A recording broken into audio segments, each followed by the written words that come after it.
If you voiced your opinion and somebody didn't like it, they would just, cut you. A man's executed because his stance on certain hot topics. So look at your better nature and try to look at the reality of the situation and how that could be your loved one, who's an opinionated person, or it could be you.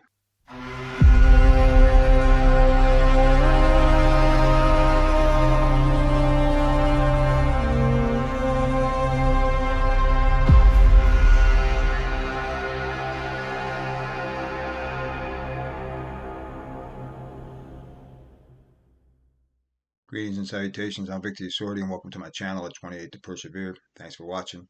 At the end of this video, smash that like button, subscribe if you haven't already, hit me up with a comment, and share this video among the many other I have made available on my channel.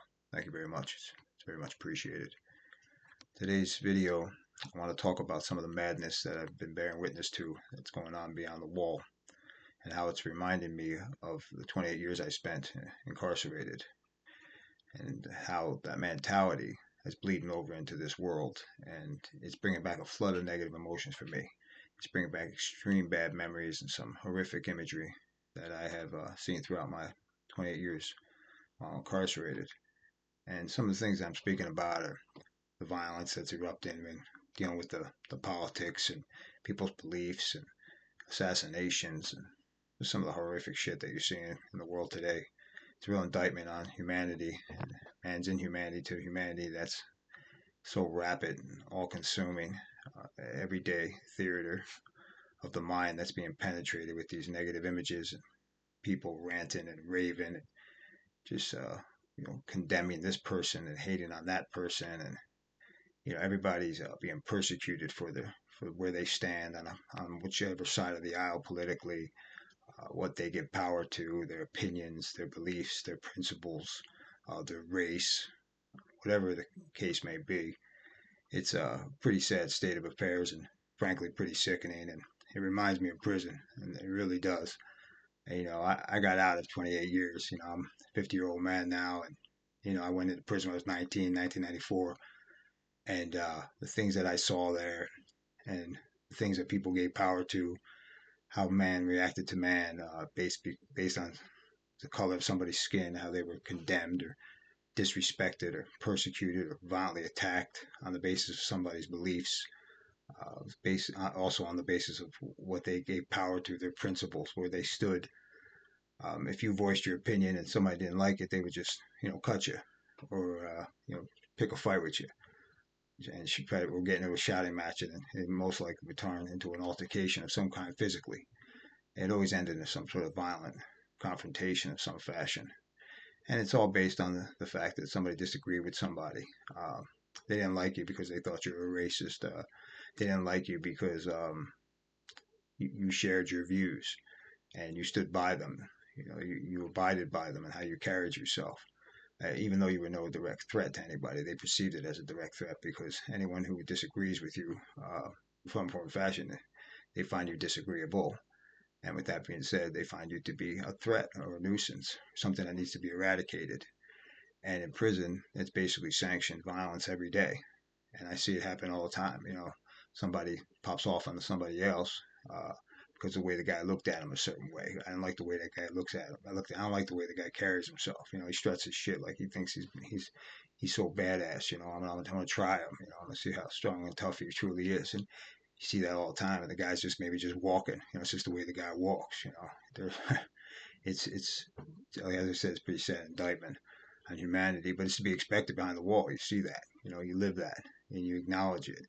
Out here in the world, man's executed because his stance on certain hot topics, some controversial topics perhaps, his religious beliefs, or the things he gives power to politically, or his affiliations. The influencer was just executed, Charlie Kirk, based on his beliefs, his principles, and his stance, and the way he carried himself, and the things he gave power to.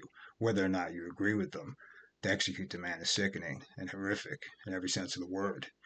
And you have to look at yourself introspectively and say, well, why are you celebrating something like that if that's what you're doing? And really look at your better nature and try to look at the reality of the situation and how that could be your loved one, who's an opinionated person, or it could be you, based on your principles, your beliefs. to be persecuted in such fashion. It's something that should be condemned universally, but it isn't. And I get it, and this isn't Kumbaya time and everybody's going to get together and sing together and embrace everybody's better nature. I get it, that's not going to happen.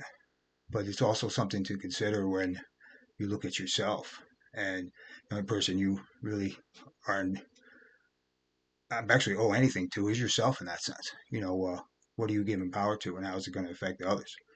And the man that was just killed. He was politically affiliated with what he was politically affiliated with and the things he stood for.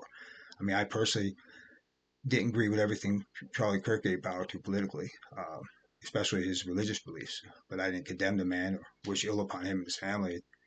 It was no bearing on my life unless I gave it that much power. And to silence someone's opinion because you think it's that powerful, because you can't debate them in a civil fashion or respond in with such civility, is really sad. A sad indictment on you as a human. I saw horrific shit in prison, and I speak about it on these videos, and it gives me a sense of catharsis to do this, and hopefully it reaches out to others and can help them with their life and life experiences and their perspective on life. But seeing the things that happen beyond the wall, and if they remind me of prison, the prison mentality, where everything pops off in a drop of a hat because somebody didn't like somebody's opinion. Um, it was just sad. It was just really messed up. It affected me. I was sickened by it. I don't celebrate it. Initially, I was just like, you see so many people that are condemning it, rightfully so. Then you got people posting things that, they think it's the most wonderful thing in the world.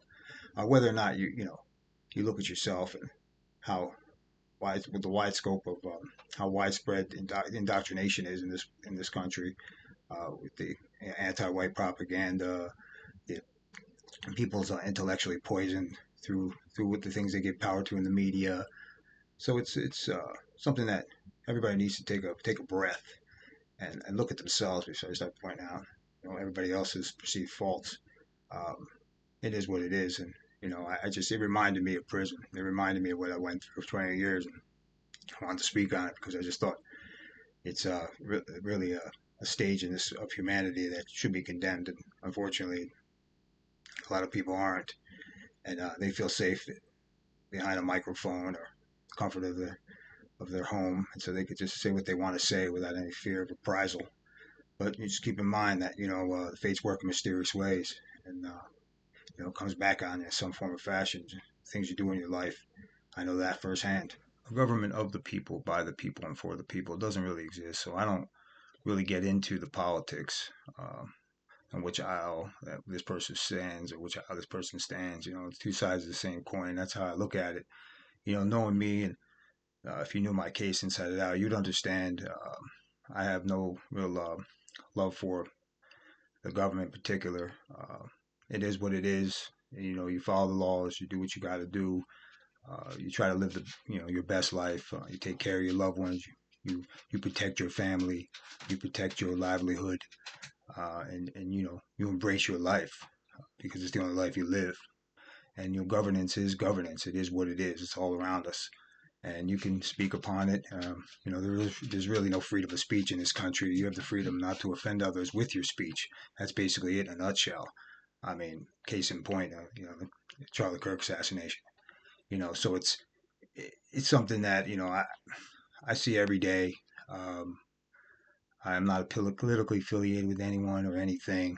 I wouldn't understand the ins and outs of where we lie and where we remain as far as the political system is concerned, the bigger picture and how um, what it's done for the betterment of humanity at this stage.